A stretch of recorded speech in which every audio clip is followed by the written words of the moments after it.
Olá, amigos, paz e luz em cada coração que nos escuta, que estuda conosco essa obra tão especial de Pedro de Camargo, Vinícius, em torno do Mestre, para que de pouco a pouco nós possamos gravar no fundo do nosso ser essas reflexões tão oportunas que o benfeitor nos traz, deixando desde a época em que estava encarnado as lições, as orientações fundamentais para que nos acerquemos do Mestre e ao redor dele, então, ele como centro, possamos dirigir a nossa vida, orientar a nossa rota, direcionar todas as nossas decisões, fazer com que as nossas metas estejam compatíveis com o que se espera do progresso espiritual, com a melhoria pessoal, com a transformação íntima de cada um de nós.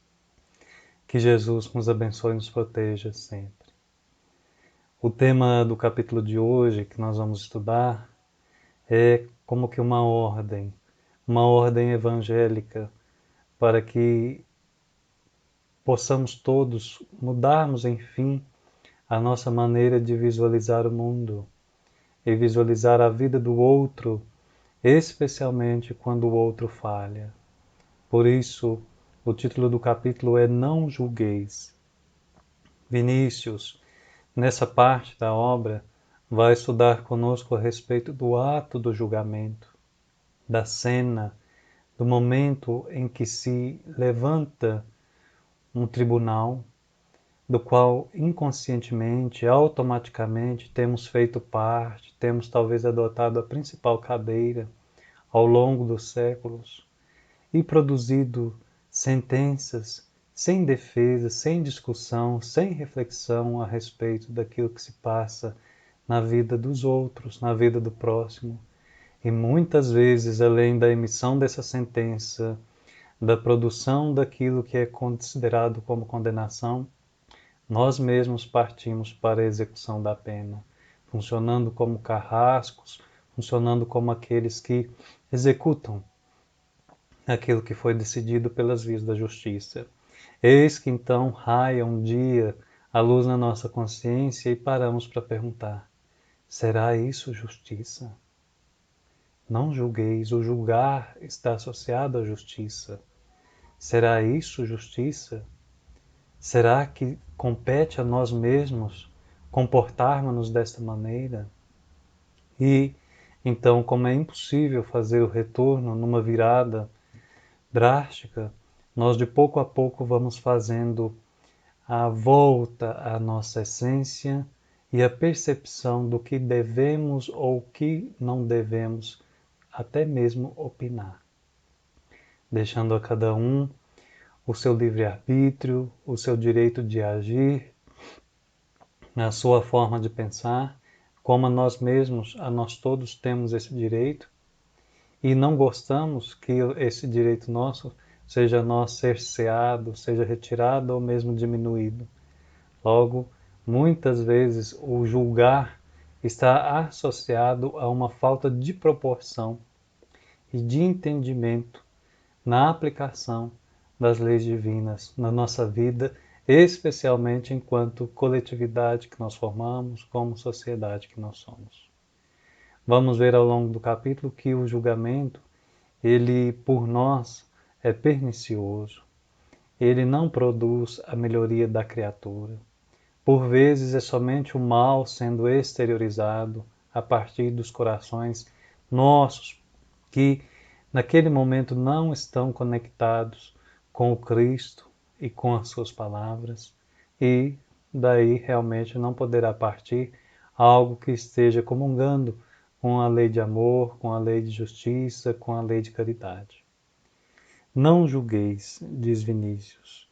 Será que se a gente estivesse num júri, nós já entraríamos naquele recinto, se tivéssemos um pouco de conhecimento da causa, já punindo, já querendo julgar, já decidindo condenar?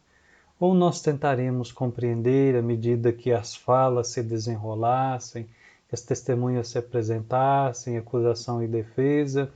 Será que nós estaríamos abertos a mudarmos de opinião, a decidirmos a aceitar que estávamos enganados, e então optarmos por uma nova solução do caso, um novo voto, uma nova opinião?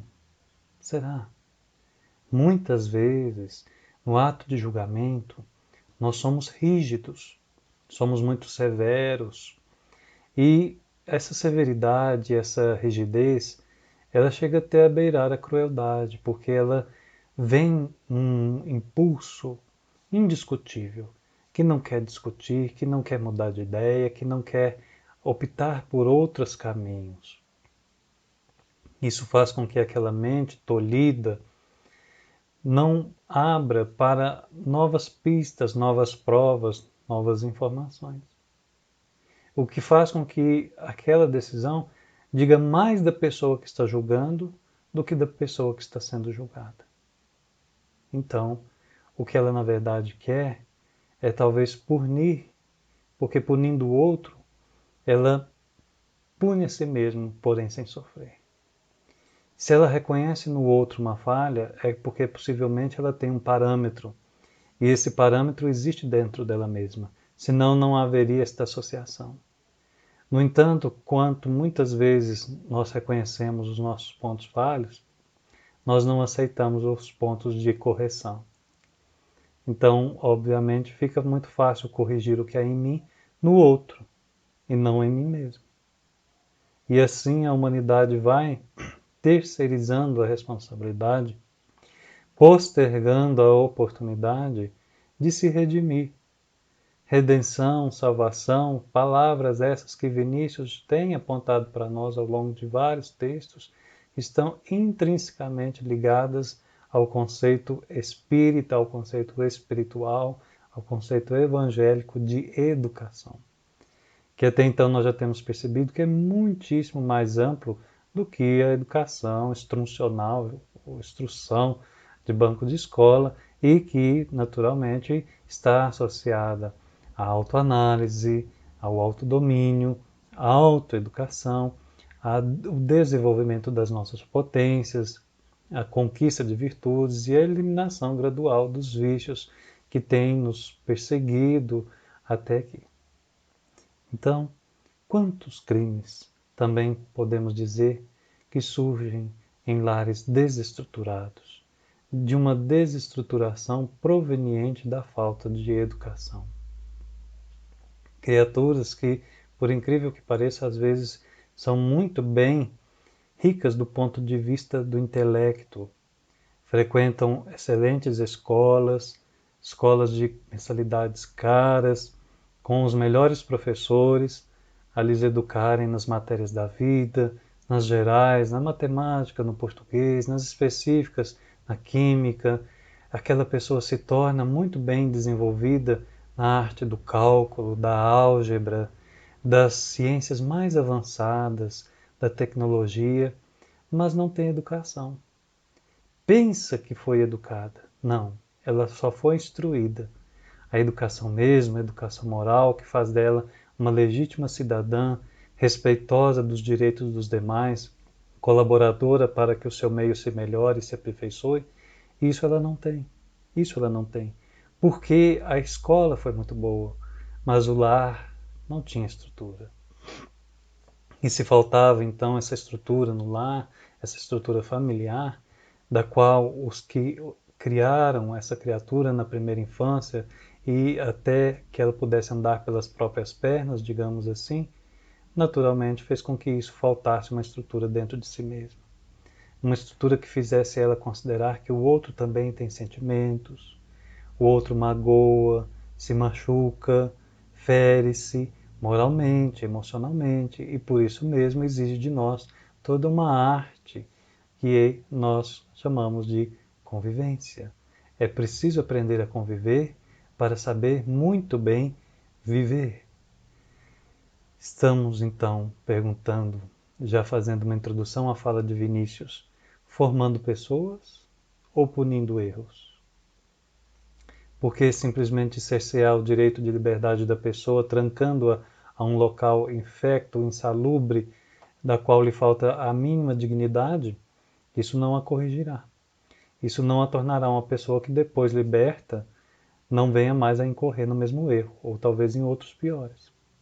Por outro lado, também a formação, como nós temos visto aqui, pode talvez ser excelente no campo de vista do conhecimento da ciência da Terra, mas enquanto a ciência do espírito, o ser continua extremamente analfabeto.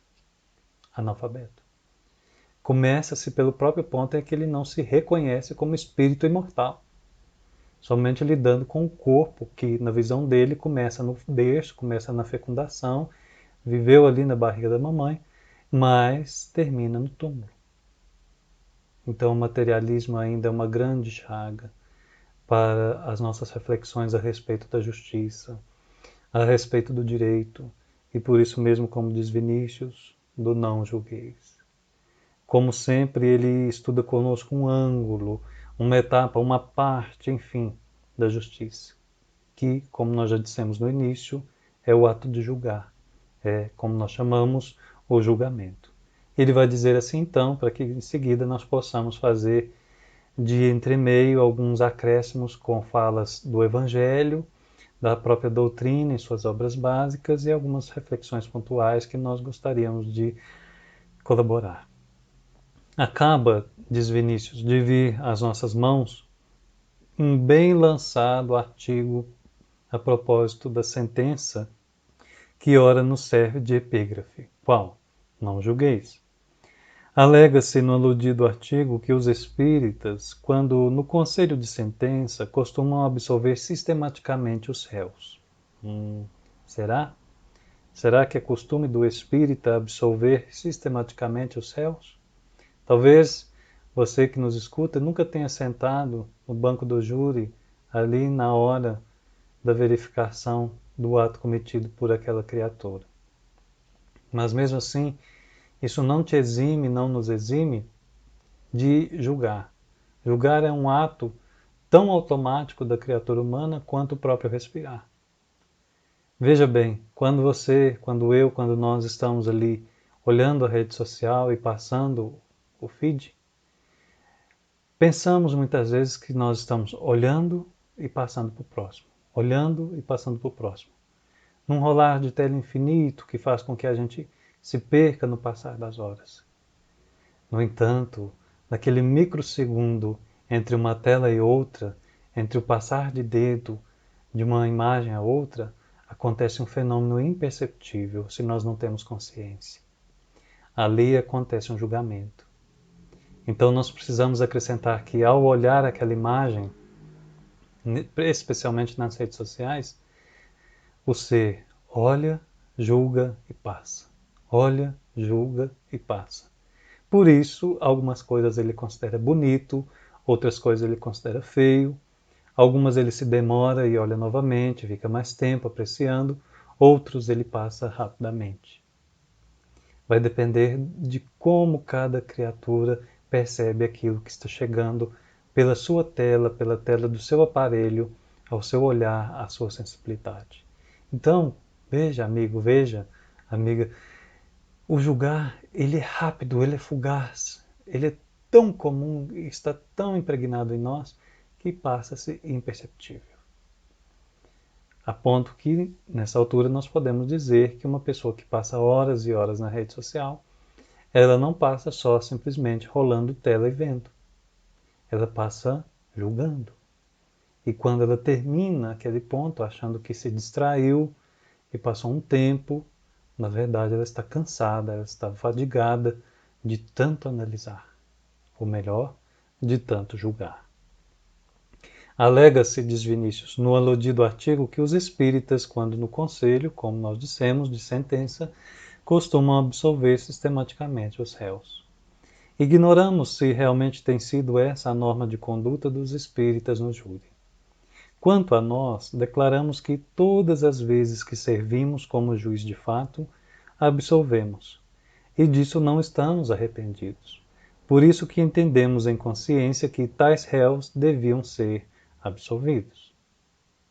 No entanto, não pretendemos firmar a doutrina da absolvição incondicional. Casos há em que, para evitar mal maior, seria lícito votar de modo a conservar o acusado recluso, dadas as suas condições de perigo para a segurança social. Assim procedendo, não estaremos julgando, mas acautelando a coletividade da qual somos parte integrante. Então, Vinícius começa a apresentar o texto para nós a respeito da absolvição, que ele diz que pelo menos ele foi assim, e de fato, lendo a sua biografia, aquela que nós apresentamos no primeiro vídeo desta série de estudos, ali mostra que durante a sua vida ele realmente foi chamado pela justiça divina a trabalhar nessa área, e assim foi que ele se apresentou.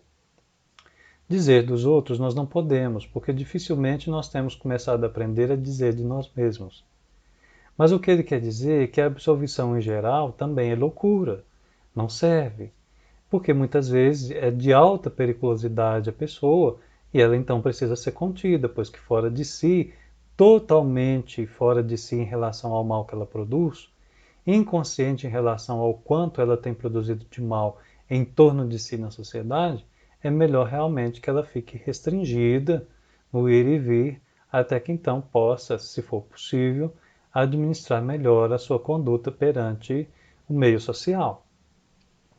E aí Vinícius chega então a fazer o apontamento, que isso já não é julgar, é cuidado, é cautela, é acautelar-se para que os demais também não venham a incorrer em sofrimentos atrozes por conta de uma pessoa que não está sã. Porque, de fato, a pessoa devotada ao crime, ela está doente. Ela está doente. E ainda que ela extraia dali o prazer, a morbidez, processos que realmente precisam ser administrados, melhores estudados pela psiquiatria forense, pela psicologia em geral, nós vamos ver que a sociedade precisa ser, então, colocada em segurança em relação àquela criatura. O que ele deixa claro aqui para nós é que o julgamento humano, ele é limitado e inadequado. Porque a gente julga com base no histórico que nós possuímos, enquanto as nossas reencarnações, e especialmente aquilo que está mais fresco em nossa memória, que é a vida atual. Portanto, o juízo que nós emitimos, ele é sempre um juízo precipitado e baseado em juízo de valor. Por isso, alguns absolvem um crime que outros condenam veementemente. Vejam que o crime é o mesmo, a situação é a mesma, mas porque interpretada por duas mentes diferentes, acabam recebendo duas condenações diferentes.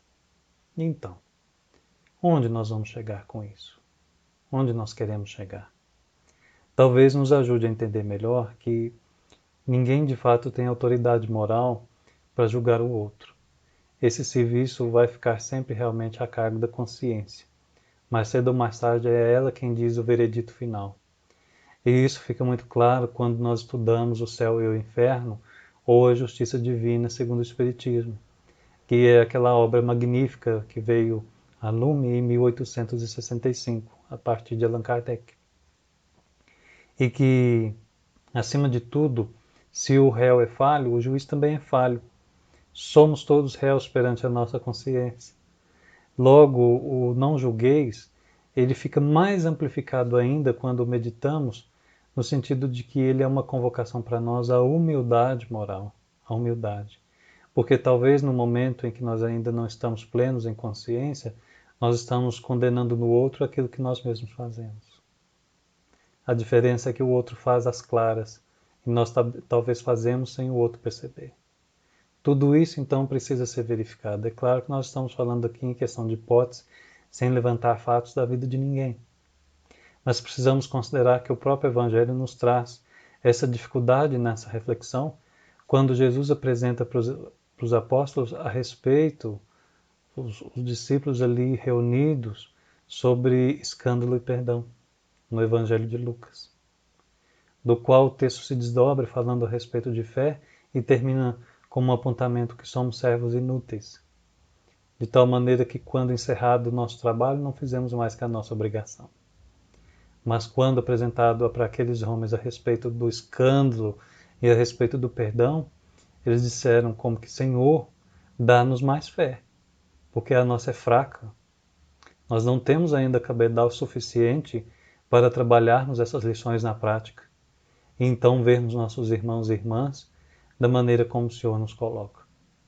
É onde Jesus diz que se eles tivessem a fé do tamanho de um grão de mostarda, eles arrancariam uma moreira e a transplantaria para o mar. Olha que rico, olha que lindo as palavras do Evangelho, as palavras de Jesus. E ainda também temos, como aqui um acréscimo, o que está na Revista Espírita de março de 1862, que depois a gente localiza também o Evangelho segundo o Espiritismo. Caridade para com os criminosos, onde através do Senhor de Dieu, o espírito de Lamennais vai dizer assim, respondendo a seguinte pergunta: acha-se em perigo de morte um homem. Para o salvar, tem um outro que expor a vida. Sabe-se, porém, que aquele é um malfeitor e que, se escapar, poderá cometer novos crimes. Deve, não obstante, o segundo arriscar-se para o salvar? Ah, essa questão moral que foi levantada ao Espírito faz com que a gente medite profundamente o não julgueis, pois que até talvez no segundo anterior, no minuto atrás, nós estávamos começando a pensar, será que eu julgo? Ainda estamos no será. Será que eu julgo? Claro, claro que nós todos julgamos. Tenhamos humildade para reconhecer isso. Mas vem então essa pergunta, Lamennais, será que eu teria capacidade de dar a minha vida, de correr risco, colocando a minha vida em perigo de morte, para salvar a vida de um malfeitor? Aí até talvez alguém dirá, não, aí já é demais. É impossível. E a resposta, diz Kardec, que se segue foi obtida na Sociedade Espírita de Paris no dia 7 de fevereiro de 1862, quando Lamennais fala assim: questão muito grave é esta e que naturalmente se pode apresentar ao Espírito. Responderei na conformidade do meu adiantamento moral, pois o de que se trata é de saber se se deve expor a vida, mesmo por um malfeitor. O devotamento é cego, diz Lamennais. Socorre-se um inimigo. Deve-se, portanto, socorrer o inimigo da sociedade, a um malfeitor, em suma. Julgais que será somente a morte que em tal caso se corre a arrancar o desgraçado? E aqui está a chave da questão, totalmente coerente com a fala de Vinícius, e que, à medida que a gente for vendo o restante do capítulo, vamos ver também em consonância com o Evangelho e com a doutrina. Será que nós estamos salvando aquele homem somente da morte? Não. É talvez a toda a sua vida passada. Talvez ali comece não só a libertação da morte, como o início de uma nova vida. Imaginai com efeito que nos rápidos instantes que lhe arrebatam os derradeiros alentos de vida, o homem perdido volve ao seu passado, ou que antes este se erga diante dele. A morte, quiçá, lhe chega cedo demais. A reencarnação poderá vir e ser-lhe terrível. Lançai-vos então, ó homens, lançai-vos todos vós, a quem a ciência espírita esclareceu. Lançai-vos, arrancai-vos a sua condenação, arrancai-o a sua condenação, e talvez esse homem, que teria morrido a blasfemar, se atirará aos vossos braços. Todavia, não tendes que indagar se ele fará isso ou não. Não. Socorrei-o, portanto, salvando-o. Obedecei a essa voz do coração que vos diz: pode salvá-lo, salva-o. Essa expressão última de Lamennais é para nós um lema de vida, é um lema de âmbito educacional naquilo que o Espiritismo e o Evangelho entendem como educação da criatura, educação do espírito. Pode salvá-lo? Salva-o. Salva-o. Segue Vinícius. Demais, que são os criminosos de toda a espécie, se não anormais, desequilibrados, enfermos da alma numa palavra? Faça-se, portanto, com eles o que se faz com os doentes de moléstias infectuosas. Segreguemo-los da sociedade, a fim de evitar as consequências do mal. Esta medida é razoável, é humana, não há mesmo outra a tomar, uma vez que se preste aos segregados a devida assistência reclamada pelas suas condições. Não há direitos sem deveres. Se assiste à sociedade o direito de separar os doentes dos sãos, cumpre-lhe o dever inalienável de assisti-los convenientemente. E aqui então Vinícius começa a fazer uma comparação do criminoso com o enfermo. Quando o enfermo está com a doença, especialmente contagiosa, ele merece da internação num ambiente específico, que o tratamento seja mais adequado, ou seja, num ambiente hospitalar. Sendo especialmente essa moléstia contagiosa, é preciso todo um tratamento em relação a esse ser para que não se desenvolva ali uma epidemia, uma proliferação daquele contágio que se faz realmente de forma muito clara, muito explícita, se o cuidado devido não for tomado. Com a mesma consideração, ele trata da pessoa que está ali acautelada, como ele apresenta antes para nós, cerceada, limitada nos seus direitos de liberdade. Não basta simplesmente trancar atrás das grades. É preciso que o recurso, que o tratamento seja levado àquele irmão, àquela irmã, para que ela se converta, para que ela se transforme, para que ela se redima. Não dá simplesmente para jogar atrás das grades e falar que está pronto, que essa é a punição e a melhor delas. A justiça humana distancia-se demais da justiça divina quando se limita somente a isso. É preciso profissionalizar aquela criatura, transformar seu coração, fazer com que ela movimente as mãos em benefício do bem, porque até então talvez ela tenha empregado os dois membros somente a subtrair, a matar, a eliminar, a ferir, a destruir. Mas são duas mãos. Como diz Emmanuel quando ele trata conosco a respeito do passe, são duas antenas. Essas antenas, elas estão somente sintonizadas com uma frequência talvez muito inebriada com o mal. Essas duas antenas podem ser ressintonizadas com a rádio do bem, com a frequência do alto, com a vibração que desce do céu em nossa direção. E céu nós dizemos aqui as esferas superiores, é claro. Estamos todos entendidos a respeito deste assunto. Para que então o homem, a mulher que está ali naquela situação encontre prazer, encontre alegria, felicidade, satisfação em fazer algo de benefício para o outro. Começa talvez modelando algo na madeira, na argila, na cerâmica, no artesanato. Pegando e folheando um livro, nossa, que riqueza! Pela primeira vez na vida, algo de bom vai entrar no seu cérebro, na sua mente, no seu coração.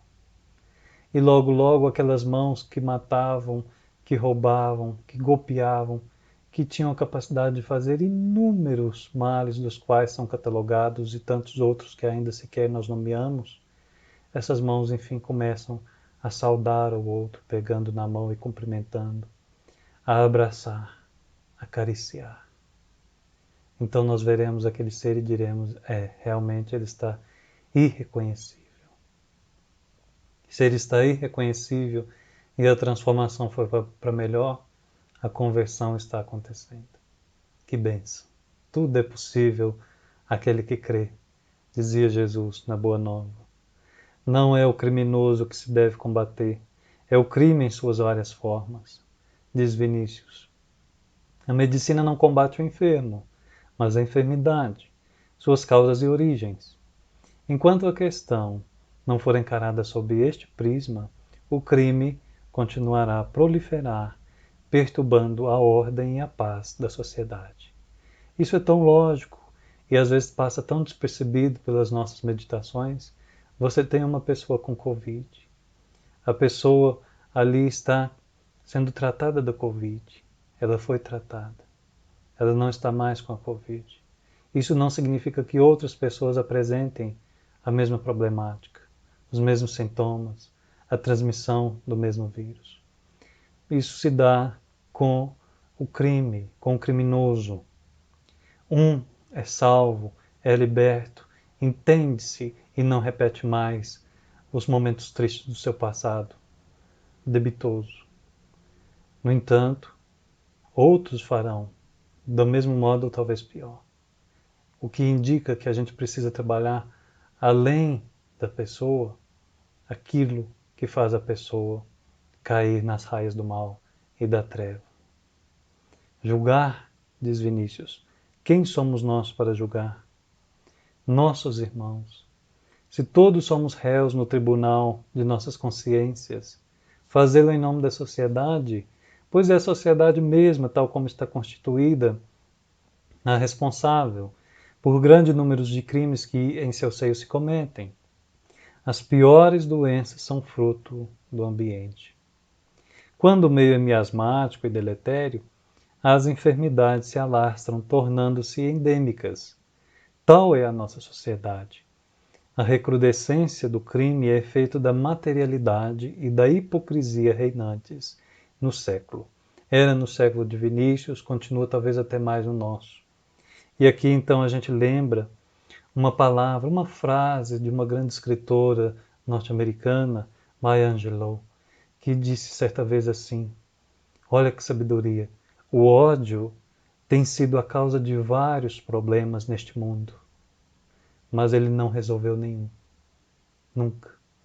O ódio tem sido a causa de vários problemas neste mundo, mas ele não resolveu nenhum. Até hoje, nenhum. O que faz com que a gente remeta também a Gabriel Delane em A Reencarnação, quando ele apontava o mal não é uma fatalidade, uma necessidade fatal, melhor dizendo, imposta à humanidade. Não.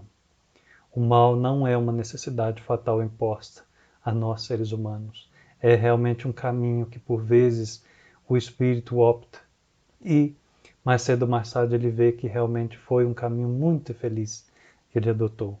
E havendo realmente essa imperfeição em nós todos, imperfeição essa que por vezes se atrela ao mal, sempre é tempo de nós recorrermos à lucidez, ao discernimento, às meditações contínuas, permanentes, profundas a respeito das leis divinas, leis essas que são para a nossa felicidade, e então reconhecermos tudo aquilo que já nos é possível ser, sentir e fazer, esperando que a cada dia apareça as nossas verdadeiras potencialidades, sabendo que hoje, invariavelmente, nós tendemos a estar melhores do que ontem, como amanhã, melhores do que hoje, se nós nos buscarmos como seres eternos aprendizes, no aperfeiçoamento constante, contínuo e agradável. Tem que ser agradável.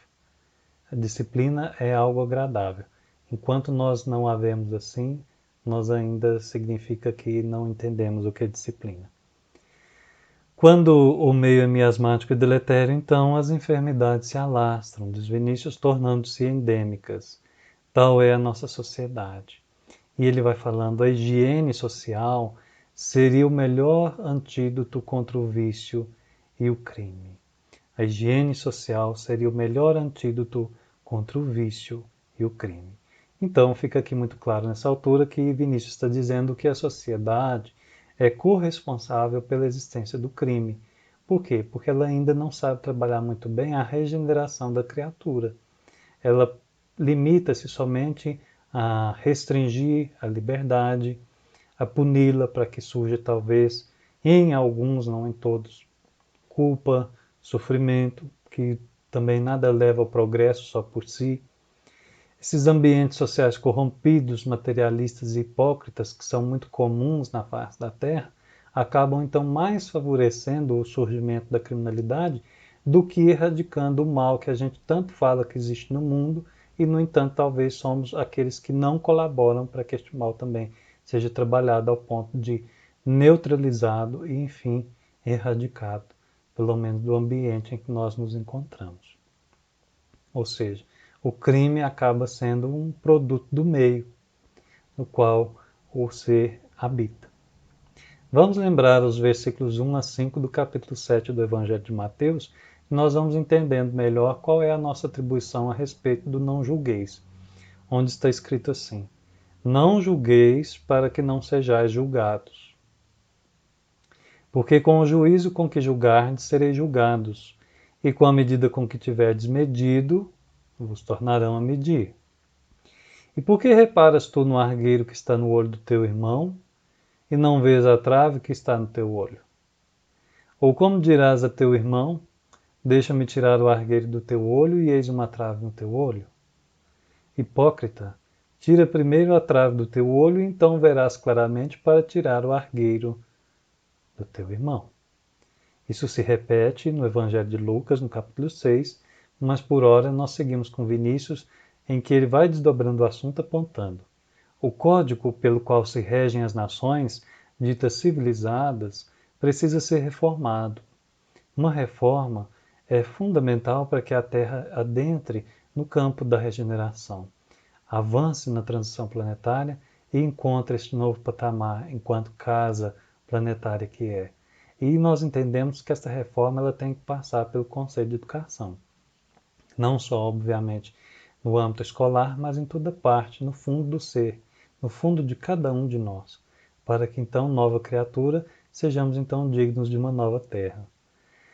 E sê-lo-á fatalmente, isso mais cedo ou mais tarde. Inspirado no direito romano, o Código cogita exclusivamente da aplicação de penas, quando deveria curar a partir da higiene da alma.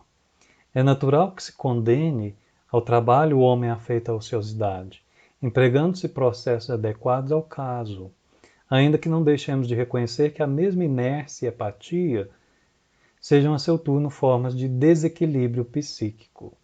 E é interessante isso porque o próprio Emmanuel, em uma determinada passagem de Fonte Viva, vai dizer que a gerência do mal localiza-se realmente na preguiça.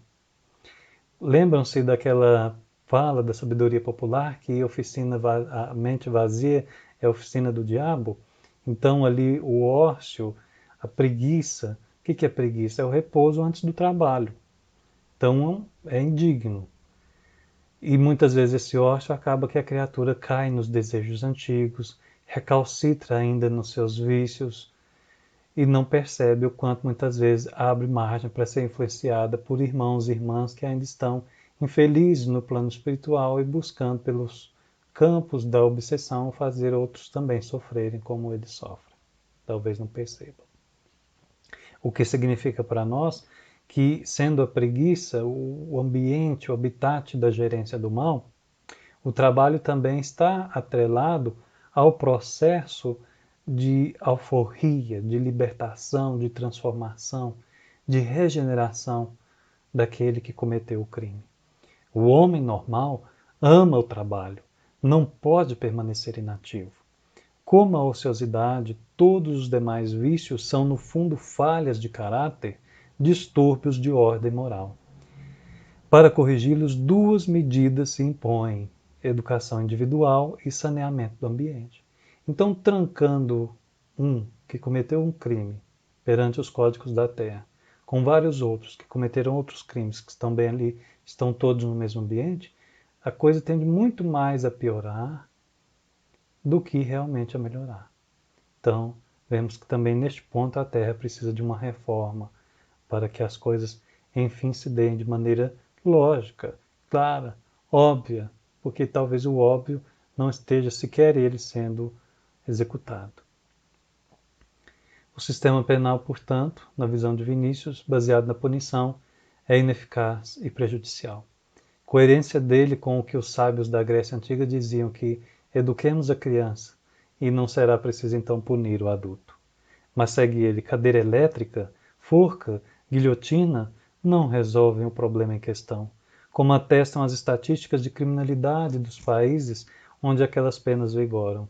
Eliminar a vida física do criminoso não lhe modifica o caráter, porque o espírito continua existindo. Talvez ali elimina-se o criminoso no corpo, mas segue ele criminoso no plano espiritual e ainda com agora mais alguns inimigos na sua ânsia odiosa de vingança. Não lhe altera, diz Vinícius, numa linha sequer o nível moral. Não altera. Isso é muito sério. Talvez seja o coração do capítulo. Punir, somente punir, não altera numa linha sequer o nível moral. Não é o corpo, é o espírito que cabe a responsabilidade pelos atos delituosos. Despertar-lhe a consciência, elevar o grau de sua sensibilidade moral, eis o único processo eficiente no tratamento de tais enfermidades. Olha só, abre até um sorriso no rosto da gente. despertar a consciência, elevar o grau da sua sensibilidade moral. Só em sensibilidade nós já ganhamos muito se meditarmos nesta palavra nos dias atuais. Mas quando falamos sensibilidade moral, meus amigos, minhas amigas, aí está a chave do reino de Deus. Nós precisamos deixarmos de querer ser máquinas e passarmos a sermos humanos, para então podermos ser mais bons. E um dia realmente, quando puros, sabe lá quando isso, sermos santos. Eis o único processo eficiente no tratamento de tais enfermidades. Este processo se chama educação. Então, vemos pelas palavras de Vinícius que a verdadeira solução está na educação moral e na lei espiritual.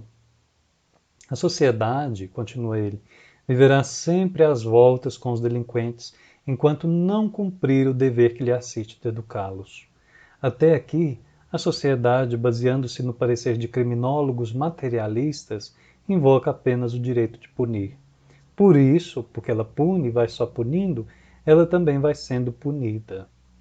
Aqui fazemos um parênteses, é claro, que não queremos generalizar o processo penitenciário, tanto nacional quanto mundial, pois que consideramos que há muitas pessoas associadas ao meio, almas boas, corações generosos, que devotadamente, dia após dia, anonimamente, silenciosamente, vão em busca dos irmãos nas prisões, no regime fechado, no semiaberto, buscando levar coração, irmão, energias positivas, algo que instrua, que eduque, que alimente a alma daquele ser, que o transforme. Ah, quantos nós conhecemos que são assim, verdadeiros discípulos do Cristo, que vão visitando cela a cela, cômodo a cômodo, reunião após reunião, plantando sementes nesses corações.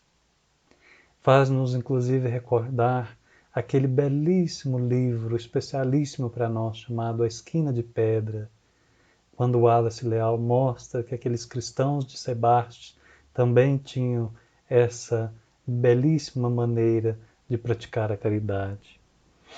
Por isso, diz Vinícius, se considerarmos apenas o ato de punir, a sociedade, aí sim, vai sendo punida. Há de suportar as consequências do seu erro até que emende a mão. Aliás, já os prenúncios de uma reforma se vão fazendo sentir. É justamente aquilo que nós acabamos de falar. Resta ainda considerar que a única pena que resulta benéfica na regeneração dos criminosos é aquela que dimana naturalmente do próprio crime. Então, quando o ser se vê realmente como criminoso e não por ações exteriores que ele julga, que ele condena, quando ele se sente que realmente produz regeneração do crime que ele cometeu, aí começa-se o processo de arrependimento, de expiação, de reparação. Toda penalidade, diz Vinícius, imposta de fora com caráter de vindita é contraproducente. Avilta o moral dos fracos e exacerba o ânimo dos fortes. Produz, por conseguinte, hipócritas, cínicos e revoltados. Não regenera, corrompe. Só a educação, equilibrando os poderes do espírito, produz resultado prático, eficiente e positivo. Nessa altura, nós queremos considerar o capítulo 10 do Evangelho segundo o Espiritismo, bem-aventurados os que são misericordiosos, para que nós, muitas vezes, na postura de julgadores, nos coloquemos sempre antes em par com essas palavras. Por exemplo, o versículo 7 do capítulo 5 de Mateus, que é o item 1 deste capítulo 10. Bem-aventurados os que são misericordiosos, porque obterão misericórdia.